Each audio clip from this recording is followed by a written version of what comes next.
Hey, it's Chris. Again, today is day one of the videos that we were talking about from our open house thank you video that went out yesterday. Today we're going to talk about hiring the right agent.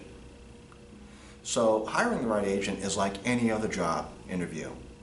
In fact, a lot of people don't really interview for jobs frequently, and people don't buy houses every day. They buy houses once every 8 to 12 years.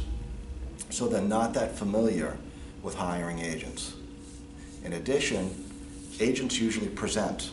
They usually take control just by nature, and they do more presenting rather than you finding out more facts about what it is that they do.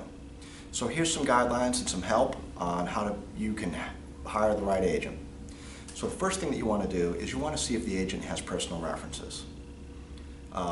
Like any job interview, usually when you do a job interview or an application, they're going to ask you for at a minimum of at least 3 personal references.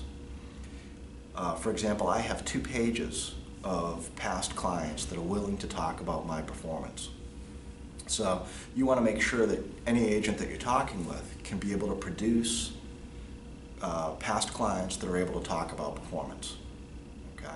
Which leads us into the next thing, which is develop questions for your meeting. And I'm a sound believer in behavioral-based questioning on interviews.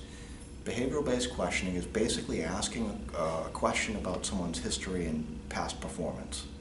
So 3 good leading questions are, tell me about a time, describe how you have, and can you give me an example of.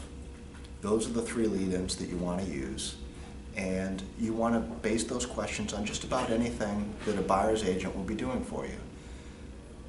So for example, Chris, give me an example of a time when you had to work with a client that had limited time to be able to find a house.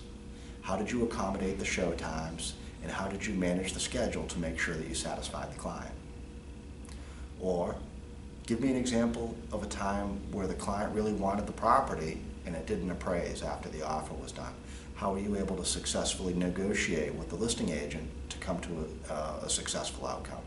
Questions like those promote thought and actually bring forward discussion about an agent's previous behaviors and skills.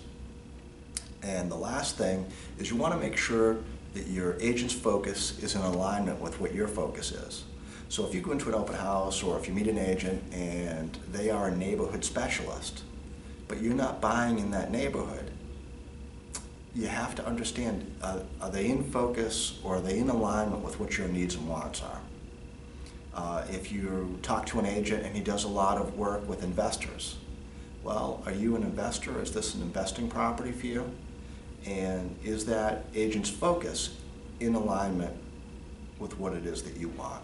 Again, you want to find an agent that's going to be able to work with you and work towards your objectives and your outcomes and be in alignment with those. This is Chris. I look forward to sending you the next video tomorrow. And if you have any questions at all, you can pick up the phone anytime and call me at 571-228-4159. And also my website, www.chris-downey.net. And that's D-O-W-N-E-Y. Thanks. Have a great day.